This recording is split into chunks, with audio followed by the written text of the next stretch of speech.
I knew something was wrong the moment my phone buzzed with her message. Not a paragraph. Not an apology. Not even an explanation. Just 4 words. We need to talk. It was 2:13 a.m. I stared at the screen, half asleep, half confused, and entirely unsettled. Mia never stayed up past midnight on work nights. She hated late hours, hated loud parties, hated anything that messed with her schedule. Yet she was awake and texting me that. I typed back, "Are you okay? What happened?" No answer. That was the first crack. The first sign I ignored. The first moment my gut whispered something my heart didn't want to hear. I didn't know then that this message was the beginning of the end, of us, of the future I thought we were building, of the trust one believed was unbreakable. I didn't know it meant she had crossed a line she couldn't walk back from. But I would. God, I would. The party had been 3 nights before. It was one of those rooftop gatherings hosted by Mia's coworker.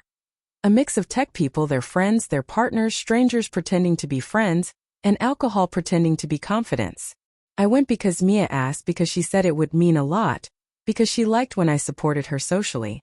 Looking back, maybe she didn't want support.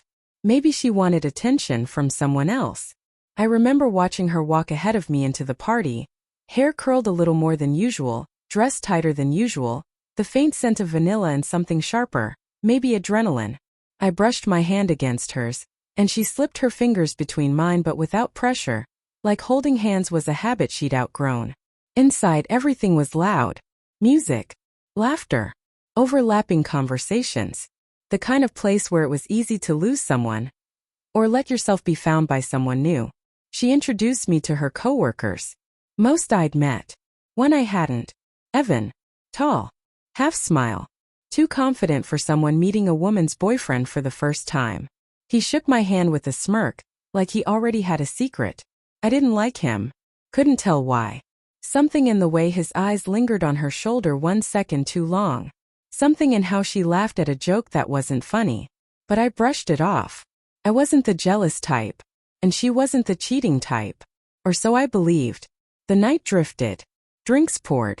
Mia drank more than usual. I'm not judging, people unwind. But she wasn't just unwinding. She was slipping into something else or someone else's orbit. At one point she nudged me. Let's play something. I raised an eyebrow. Like what? A dare game. Something fun. Light. She grinned, cheeks flushed. Mia, we're at a work event. Exactly. She laughed. Everyone is doing stupid dares. Everyone was drunk. Everyone was impulsive. But Mia wasn't usually everyone. What kind of dare? I asked. She glanced toward Evan. He lifted his glass toward her with a sly smile. Just silly party stuff, she said. Like who can convince someone they're single, who can get a free drink, who can flirt the gross bartender into giving you a higher pour? Evan cut in. She giggled. I felt my chest tighten. Mia. I whispered. What are you doing? It's harmless, she said, waving off my concern. We're just having fun. She wasn't looking at me when she said it. She was looking at him. That was crack number 2. I didn't see everything. I wish I had. Maybe then nothing would have blindsided me so violently. But I did see moments. Her hand on his arm when he whispered something to her. Her leaning in too close under the string lights.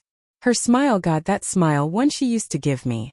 At one point I walked over just to rejoin her, to feel included in whatever she was laughing about. But when she saw me approaching, she stepped back from Evan. Like she didn't want me to misinterpret. Except I did interpret. Correctly. Everything okay? I asked. Yeah, she said too fast. It's nothing. Look, we'll go soon. But we didn't go soon. She refilled her drink. Evan stayed glued to her side. And I stood there feeling stupid. Feeling like a guest in my own relationship. On the drive home, she fell asleep in the passenger seat, makeup smudged, lips parted slightly, oblivious to the hollow ache spreading in my chest. I told myself I was overreacting. People flirt by accident. People get drunk. People misread situations. I was tired. I was insecure. I needed to trust her. But the universe has a cruel way of confirming the things you try hardest to deny. 2 days later, after the "we need to talk" text, she finally called. Hey, I said, throat tight. What's going on? She inhaled shakily. We need to clear the air. About the party. My stomach dropped. Mia, what happened? Another breath. I messed up. Silence. Cold, heavy silence. The kind that fills a room even when you're on the phone. What do you mean? My voice cracked. She hesitated before saying it. I let Evan get too close. Something inside me stung, sharp and immediate. Too close how? It was stupid, she rushed. It was a dare. I flirted with him. I acted like I wasn't with you. I let him put his hand on my back. And I didn't stop him right away. My pulse roared in my ears. Did you leave with him? No. God, no. Did you kiss him? No, her voice wavered. But I didn't push him away. And I liked the attention. I shouldn't have. I'm sorry. I could tell she wasn't lying. She was confessing because she felt guilty, not caught. Which somehow hurt even worse. Why? I whispered. Why did you need attention from him? She didn't answer. And that silence. That was crack number 3. The one that breaks the whole damn thing. We met in person the next day. I needed to see her face, needed to know if what we had was still real, or if it had been fading without me noticing. She looked small sitting on the bench at the park where we once had picnics. Smaller than I'd ever seen her. I messed up, she said again as I sat down. I thought it was harmless. I thought it was just a stupid party game. I didn't think about how it would look. I didn't think about you. You thought about him, I said quietly. She winced. I know. The hurt in her eyes was real. I won't pretend she didn't care. She did. But caring after the fact is like apologizing after a plate shatters. You can say sorry, but the pieces are still sharp. I didn't cheat, she whispered. You didn't have to, I replied. Because betrayal isn't always sex or secrets. Sometimes it's letting someone else into a space that belonged to the two of you. Sometimes it's choosing thrill over loyalty, validation over respect, a moment over a relationship. I didn't think you'd leave, she said, voice trembling. You pushed me away, I said. Not physically, emotionally. You crossed a line and then told yourself it was nothing. But it wasn't nothing. It was a crack. And I can't unsee it.